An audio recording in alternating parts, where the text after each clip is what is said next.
The Whispering Star hadn't carried a male crew member in 17 years. Captain Sierra Nightpaw ran an all-female Felinar operation, 12 cat women who'd served together through 3 conflicts and countless trade runs. They'd developed a reputation across the sector: professional, efficient, and exclusively female, until their systems engineer quit. "I don't care what gender the replacement is," Sierra had told her first officer, Kessa. "I care that they can keep our aging tech operational without bankrupting us." Which was how Marcus Webb ended up standing in the Whispering Star's docking bay, surrounded by 12 Felinar women who were staring at him like he'd just sprouted a second head. "You're the systems engineer?"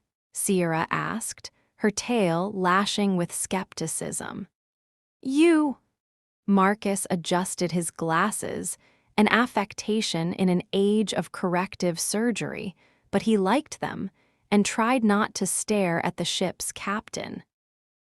She was impressive, tall for a Felinar, with midnight black fur marked by silver stripes, golden eyes that missed nothing, and an air of command that made him want to stand straighter. Marcus Webb, certified in 12 different ship systems, specialized in legacy tech integration, 3 years with the Merchant Marines. He extended his hand for a shake, then remembered Felinar didn't really do that.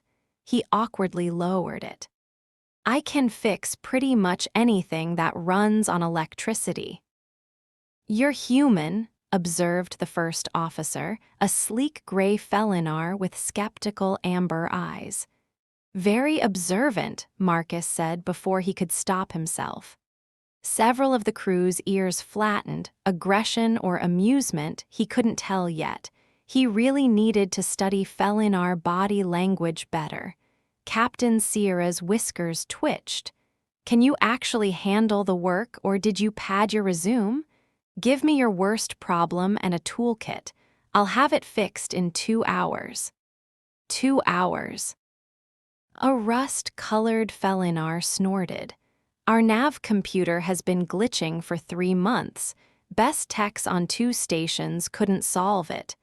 Then they weren't very good techs." Marcus dropped his duffel bag. "Show me." 4 hours later, because he'd underestimated how badly the previous engineer had rigged the systems, Marcus emerged from the access panels covered in grease and holding a fried circuit board. "Your nav computer wasn't glitching. Someone installed a Vorak processing unit in a Terran housing with Felinar software. It's a miracle the whole thing didn't explode." He tossed the board to Captain Sierra, who caught it with reflexive grace. "I bypassed the incompatible systems and rerouted through secondary processors. Should be stable now." The bridge crew stared at their nav display, which was showing clean, accurate data for the first time in months. "How did you—" the rust-colored Felinar started. "I actually know what I'm doing." Marcus grabbed a cleaning cloth and wiped his hands. "Look, I get that I'm not what you expected, but I need this job. You need a systems engineer who can handle your frankly terrifying mix of incompatible tech, and we can either work together or I can leave and you can spend another 3 months with faulty navigation." Captain Sierra studied him with those unsettling golden eyes. "You're hired, but we have rules." I read the employment contract. "No fraternization, maintain professional boundaries, respect the chain of command. I can handle that." "No, those are standard." Sierra's tail swished. "Our rules. Rule 1, the crew quarters are off limits to males. You get your own space near engineering." "Fine by me, I like my privacy." Rule 2, no commenting on anyone's appearance, scent, or personal habits. Marcus raised an eyebrow. Was planning to focus on my job anyway. Rule 3, if anyone asks you to leave a space, you leave immediately. No questions. Okay, that one's a little weird, but sure. Kessa, the first officer, stepped forward. You don't understand, human. This crew hasn't had a male aboard in nearly 2 decades. We have routines, habits, things we do when it's all females. Like walking around in your underwear? Marcus guessed. I had sisters, I get it. I promise to knock before entering shared spaces and generally pretend I don't exist unless something's broken. Several crew members exchanged glances, more of that silent communication he couldn't read. Just don't make this difficult, Sierra said finally. We're 3 weeks from port. Keep the ship running, stay in your lane, and this will work fine. Famous last words. The first week was awkward. Marcus worked mostly alone in engineering, fixing the decades of band-aid repairs that had left the Whispering Star held together by prayers and zip ties. The crew avoided him, conversations dying when he entered rooms, everyone hyper-aware of the male presence that had disrupted their dynamic. He ate meals in engineering, slept in his tiny quarters near the engine room, and tried to make himself invisible. But the ship had other ideas. Marcus, we need you on the bridge.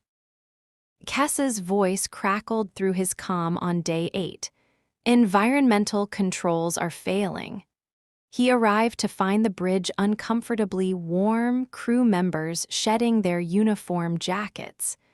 Felinar ran hot anyway, higher metabolism than humans, but this was excessive.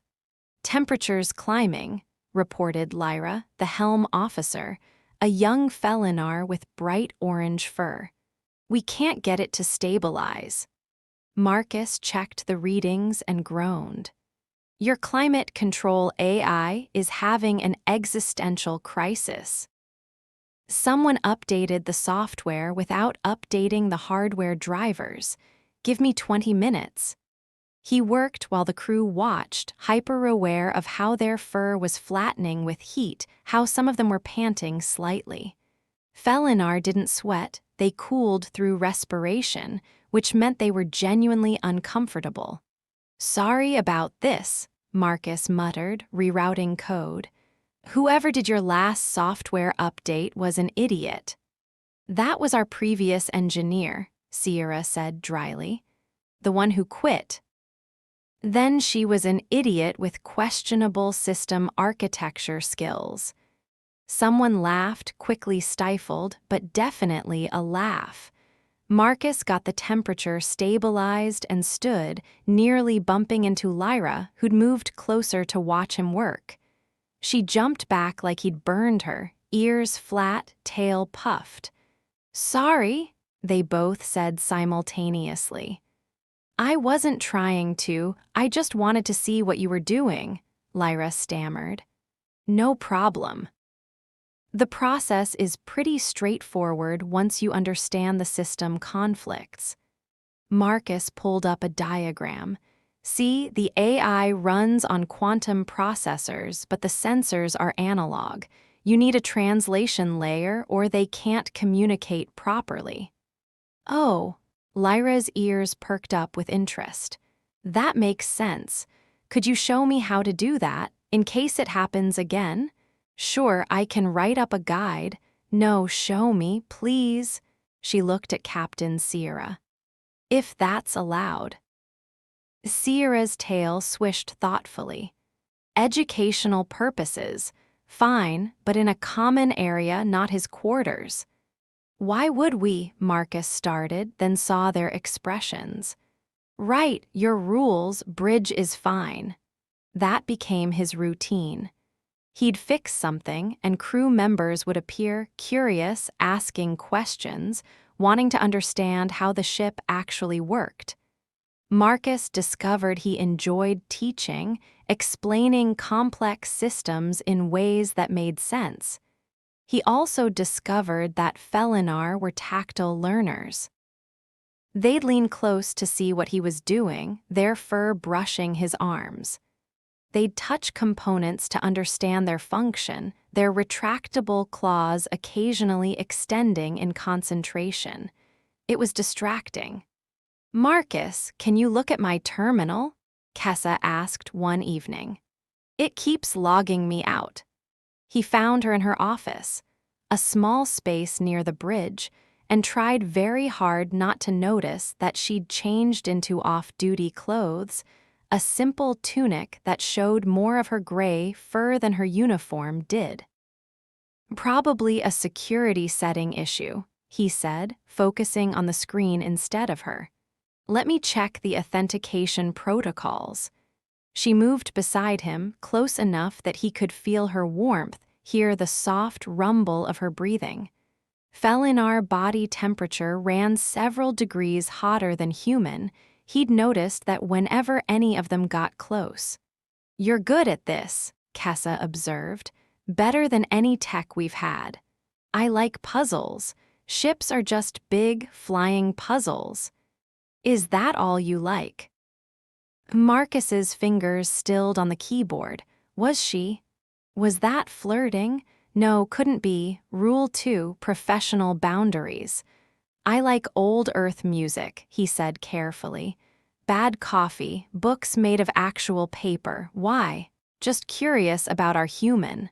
Kessa's tail brushed his leg, accident or intentional. "You're different than I expected." "Expected me to be more?" "What? Aggressive? Loud?" "We expected you to make everything complicated, to demand special treatment, to cause problems." Her voice softened. "But you've been respectful, kind. You've taught half the crew how to do basic repairs because you want us to be self-sufficient. That's just common sense. If I'm not available and something breaks, someone should know how to fix it." "See? That attitude, that's different."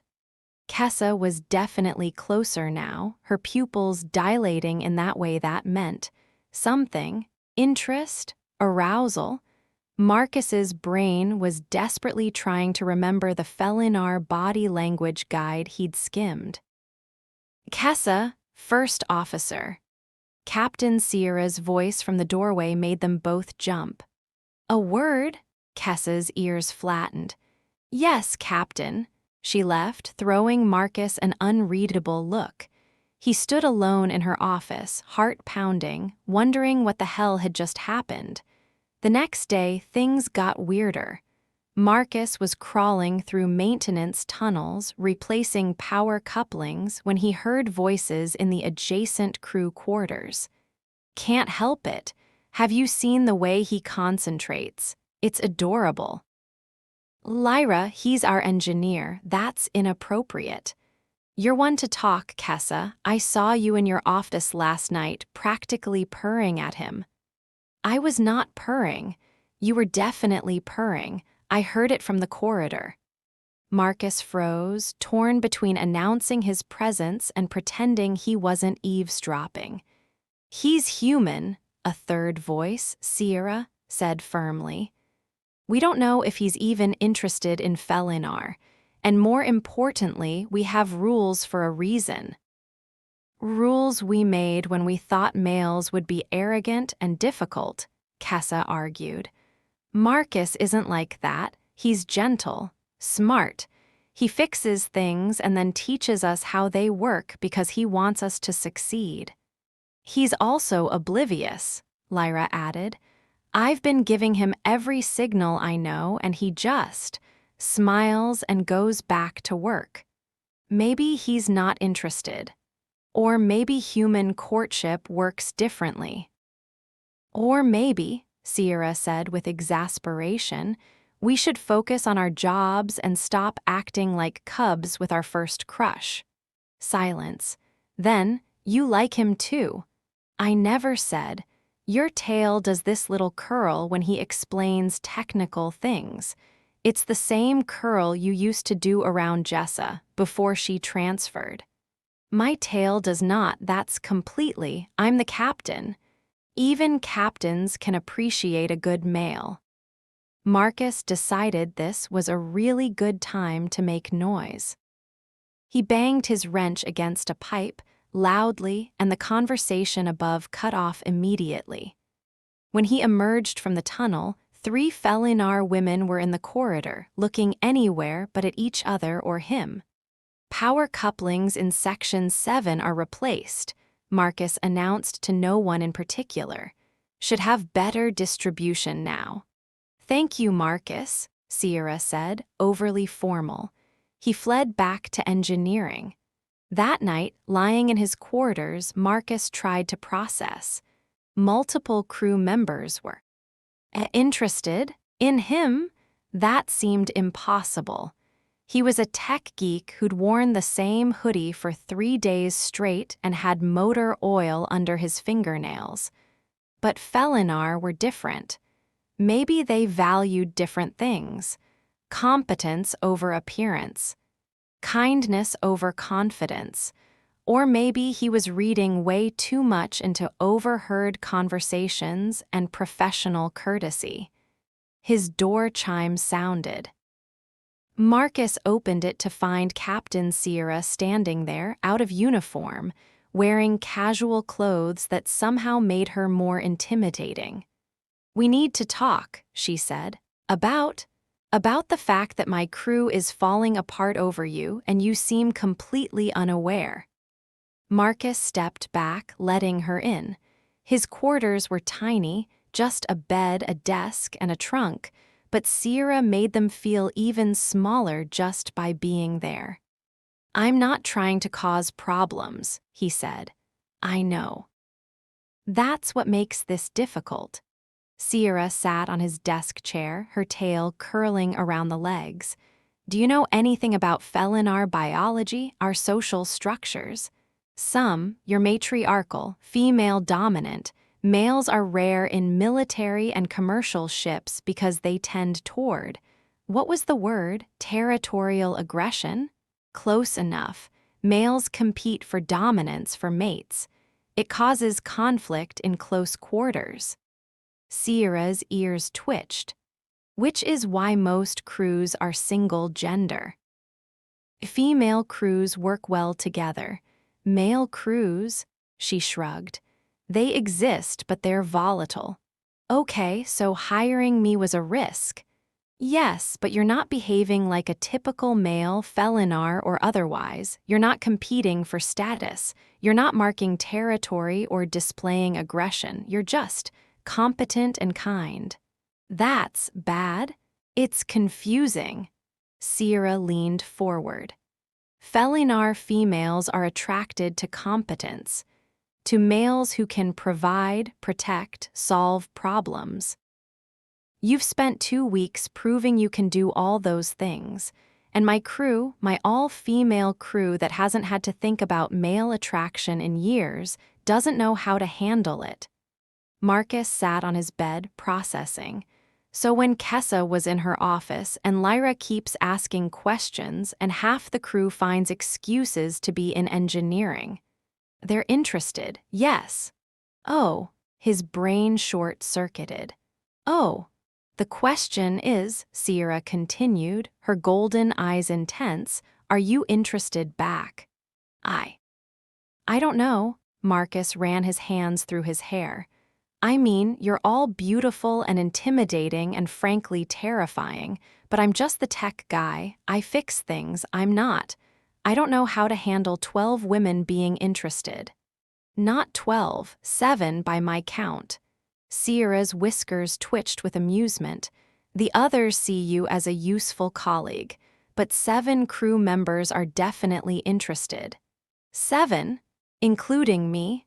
The room tilted slightly. "Captain, I can't," breathed Marcus. Sierra stood, moving closer. "I'm not demanding anything, but we need to address this before it affects operations. So I'm asking plainly, are you attracted to Felinar females?" Marcus looked at her, really looked. The elegant lines of her face, the intelligence in her eyes, the strength in how she carried herself. Yes, he admitted quietly. Very much. But I work for you. There are rules. Rules I made, rules I can change. She sat beside him on the bed, careful not to touch. Felinar relationships aren't like human ones. We're more fluid. Polyamorous bonds aren't uncommon, especially in close-knit groups like crews. I'm saying that if you're interested, and if certain crew members are interested, we could explore something, carefully, without disrupting operations. Define certain crew members. Myself, Kessa, Lyra, possibly Myra and Senna, though they're being subtle about it. Sierra's tail swished. We would need to establish boundaries, rules, make sure everyone consents and communicates, but it's possible. Marcus's head was spinning. This is insane. Is it? You're alone on a ship with females who respect you, are attracted to you, and want to explore that attraction. You could say no, we'd respect that and maintain professional boundaries. Or you could say yes, and we'd figure it out together. What do you want, Captain? Sierra, if we're doing this, use my name. She finally touched him, her hand on his knee, claws carefully retracted. I want you to stay, I want my crew to be happy, and I want to see if what I'm feeling is real or just novelty. And if it's real, then we have something rare, a male who fits with our crew, who makes us better, who we actually want to keep around. She smiled, showing delicate fangs. Plus, you're excellent at fixing things. That's very attractive. Marcus laughed despite himself. I can't believe this is happening. Neither can I, but here we are. Sierra stood. Think about it. No pressure. Whatever you decide, you still have a job. She left, and Marcus sat in his tiny quarters trying to process that 7 Catwomen on this ship were interested in him romantically. He was a tech geek. He fixed broken things. He'd never been the guy women fought over. But maybe on this ship with these women he could be. 3 weeks later, the Whispering Star pulled into port. Marcus had settled into a rhythm that would have seemed impossible a month ago, working in engineering, teaching crew members, and somehow dating 5 Felinar women simultaneously. It turned out that Myra and Senna had been interested, along with Kessa, Lyra, and Sierra. They'd had several long conversations about boundaries, expectations, and how to make a polyamorous relationship work in the confines of a ship. It was complicated. It was strange. It was wonderful. Ready for supply run? Sierra asked, finding him in engineering, almost just finishing the last diagnostic. Marcus saved his work. You know, when I took this job, I expected to fix ships, not end up in a relationship with 5 brilliant, beautiful women. Are you complaining? Absolutely not. He pulled her close, still marveling that he could do that now. Just saying my life got a lot more interesting. Wait until we hit the outer sectors. That's when things get really exciting. Marcus laughed, kissed his captain, and went back to work. They'd hired a human tech geek. The Catwoman crew hadn't been ready for a male on board, but they'd adapted.